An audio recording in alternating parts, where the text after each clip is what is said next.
वो 30 दिसंबर 2020 की रात थी। हैदराबाद के यूसुफगुड़ा के एक कंपाउंड में कुछ लोग ताड़ी पी रहे थे। हर कोई नशे में धुत था। इसी कंपाउंड में दो और लोग भी थे। इनमें से एक 50 साल की महिला और एक करीब 45 साल का पुरुष था। ये आदमी धीरे से उस महिला के पास गया और बातचीत करने लगा। उसने उससे कुछ देर बात की और इसके बाद दोनों उस कंपाउंड से बाहर निकल गए। वे दोनों शहर के बाहरी इलाके में किसी सुनसान जगह की तलाश में चल पड़े। यूसुफगुड़ा से ये दोनों घाटकेश्वर के पास अंकुशापुर पहुंचे। यह एक सुनसान जगह थी। दोनों ने यहां पहुंचकर थोड़ी और शराब पी, लेकिन इसके बाद दोनों का आपस में झगड़ा होने लगा। झगड़ा इतना बढ़ गया कि आदमी ने एक पत्थर महिला को दे मारा और उसकी हत्या कर दी। इसके बाद वह वहां से भाग गया। कहानी को आगे बढ़ाने से पहले इस आरोपी के बारे में जान लेते हैं। आरोपी रामुलु का जन्म और पालन पोषण तेलंगाना के सांगा रेड्डी जिले के कंडी मंडल के आरुतला गांव में हुआ। जब वह 21 साल का था तो उसके माता पिता ने उसकी शादी करवा दी, लेकिन कुछ ही समय में उसकी पत्नी किसी दूसरे व्यक्ति के साथ भाग गई। तब से वह महिलाओं से दुश्मनी रखता था और महिलाओं की सिलसिलेवार हत्याएं करने लगा। वापस कहानी पर आते हैं। इस घटना से केवल 20 दिन पहले ही 10 दिसंबर 2020 को भी ऐसा ही कुछ बालांगा ताड़ी कंपाउंड में भी हुआ था। ये शख्स वहां भी पहुंचा था। वहां भी उसे एक अकेली महिला मिली। ये महिला 35 से 45 साल के बीच की उम्र की थी। दोनों ने वहां शराब पी। उसने उसे कई सारी चीजें बताईं और बहला फुसलाकर बाहर ले गया। दोनों शहर के एक सुनसान इलाके की ओर चल पड़े। वे सेंगारेड्डी जिले के मुलगू इलाके में मौजूद सिंगायापल्ली गांव जा पहुंचे। दोनों ने दोबारा शराब पी।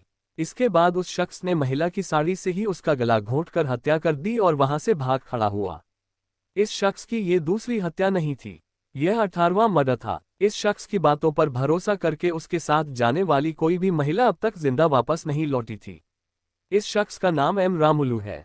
यूसुफगुड़ा की महिला समेत इस शख्स ने 18 महिलाओं की हत्या की है। इनमें से सभी महिलाएं सिंगल थीं और इन सभी की हत्या एक ही तरीके से की गई थी। सभी हत्याएं हैदराबाद के बाहरी सुनसान इलाकों में हुई थीं। 9 हत्याओं के दौरान ही पुलिस इसे पकड़ सकती थी। 2003 में तूरपान पुलिस स्टेशन के इलाके में, 2004 में रायादुर्गाम पुलिस स्टेशन के क्षेत्र में, 2005 में संगारेड्डी पुलिस स्टेशन, 2007 में रायदुर्ग स्टेशन के डुंडीगल स्टेशन के इलाके में, 2008 में नरसापुर में और 2009 में कुकाटपल्ली में 2 हत्याएं के सिलसिले में हत्यारे को पकड़ा जा सकता था। लेकिन पुलिस ने पहली बार नरसंगी और कोकटपल्ली इलाकों में हुई हत्याओं को गंभीरता से लिया। कड़ी जांच के बाद इन मामलों को सुलझा लिया गया। पुलिस ने एक चार्जशीट दाखिल की। रामुलु के खिलाफ दर्ज किए गए दूसरे मामले तब तक अंजाम पर नहीं पहुंच पाए थे, लेकिन 2009 के कुकाटपल्ली और नरसंगी के मामलों में 2011 के फरवरी में रंगारेड्डी कोर्ट ने उसे दोषी ठहराया और उसे आजीवन कारावास और 500 रुपये का जुर्माना भरने की सजा दी। लेकिन रामुलु ने पूरी जिंदगी जेल में बिताने से बचने का एक प्लान बना रखा था। उसने एक मानसिक रोगी की तरह व्यवहार करना शुरू कर दिया। लोगों को लगा कि वह वाकई में बीमार है। इसके बाद उसे एरागड्डा मेंटल हॉस्पिटल में 2011 को भर्ती कराया गया। 1 महीने तक वहां रहने के बाद वह 30 दिसंबर की रात भाग गया। अपने साथ वह 5 अन्य कैदियों को भी भगा ले गया जो कि दिमागी बीमारी का इलाज करा रहे थे। इस सिलसिले में एसआर नगर पुलिस स्टेशन में मामला दर्ज किया गया था। जेल से भागने के बाद रामुलु महिलाओं की हत्या के अपने काम में फिर से लग गया।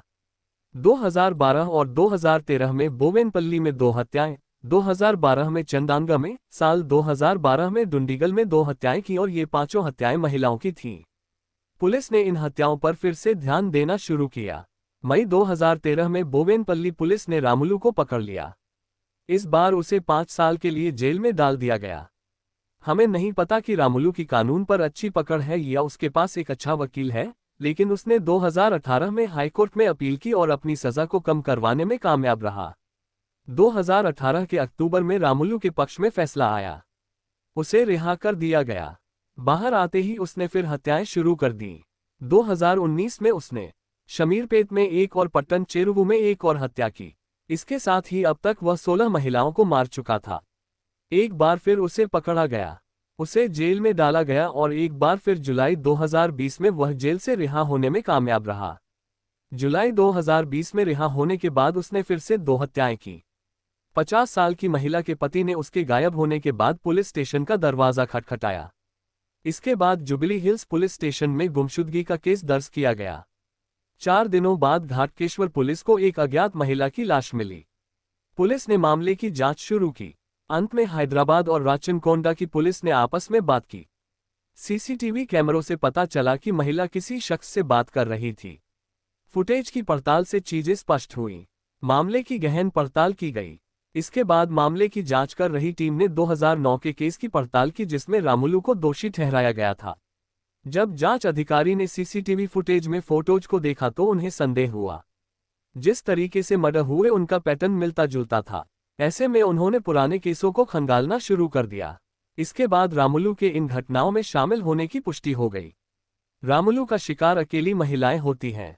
वह इन महिलाओं से दुकानों या ताड़ी पीने के अड्डों पर दोस्ती गांठता था। वह उन्हें कई तरह से लुभाता था और इस बहाने उन्हें सुनसान जगहों पर ले जाता था। वहां वह अपनी यौन इच्छाएं पूरी करता था और इसके बाद उनकी हत्या कर देता था। ज्यादातर मामलों में उसने साड़ियों से ही महिलाओं का गला घोंटकर उनकी हत्या की थी। कुछ मामलों में उसने पत्थर मारकर हत्याएं की थीं। वह हत्या के बाद इन महिलाओं के गहने चुरा लेता था। रामुलू की शिकार महिलाएं गरीब या निम्न मध्य वर्ग से होती थीं। रामुलू संगारेड्डी जिले के कांडी मंडल गांव से आता है। 21 साल की उम्र में उसकी शादी हो गई थी। कुछ वक्त बाद उसकी पत्नी उसे छोड़कर चली गई थी। लोग कहते हैं कि इसके बाद उसने एक अन्य महिला से शादी कर ली, लेकिन मौजूदा वक्त में कोई भी उसके साथ नहीं रहता है। मौजूदा 2 हत्याओं के अलावा भी रामुलू अन्य 21 मामलों में अभियुक्त है। इनमें 16 हत्याएं और 4 चोरी की घटनाएं शामिल हैं। एक मामला पुलिस कस्टडी से भागने का है। इनमें से 2 मामलों में वह आजीवन कैद की सजा पाया हुआ है। कुल मिलाकर अब तक पुलिस की जानकारी में उसने 18 महिलाओं की हत्याएं की हैं। यह मामला तब प्रकाश में आया जब लापता 2 महिलाओं के परिवारों ने पुलिस में शिकायत दर्ज कराई और शिकायतों के आधार पर 500 सीसीटीवी फुटेज खंगाले गए और आरोपी का पता लगाया गया। हैदराबाद सिटी के पुलिस कमिश्नर अंजनी कुमार ने संवाददाताओं को बताया, 1 जनवरी 2021 को हैदराबाद निवासी शिकायतकर्ता कवला अनाथैया जुबली हिल्स पुलिस के पास आए और अपनी पत्नी कवला वेंकटम्मा 50 के बारे में शिकायत दर्ज कराई, जो 30 दिसंबर 2020 को सुबह 8 बजे से लापता पाई गई थी। Task force north zone team Hyderabad city police ने लापता महिलाओं का पता लगाने के लिए काम करना शुरू कर दिया। बाद में 4 जनवरी 2021 को घटकेसर पुलिस स्टेशन की सीमा में अंकुशपुर गांव के रेलवे ट्रैक के पास वेंकटम्मा का शव मिला। उसका मकसद क्या था? पुलिस ने बताया कि जब रामुलू की पत्नी कुछ समय के भीतर ही किसी दूसरे आदमी के साथ भाग गई, तब से ही वह महिलाओं से दुश्मनी रखता था। उसने 2003 में अपनी आपराधिक गतिविधि शुरू की जिसमें वह अकेली महिलाओं को यौन संबंधों के लिए पैसे देकर उन्हें निशाना बनाता था। पुलिस ने बताया कि वह अपने पीड़ितों के साथ शराब या ताड़ी पीने के बाद उन्हें मार देता था और फिर उनके कीमती सामान चुराकर भाग जाता था। आप सभी से निवेदन है कि सीरियल किलर रामुलू जैसे लोगों से सावधान रहे। अपनी राय कमेंट बॉक्स में जरूर दें। धन्यवाद।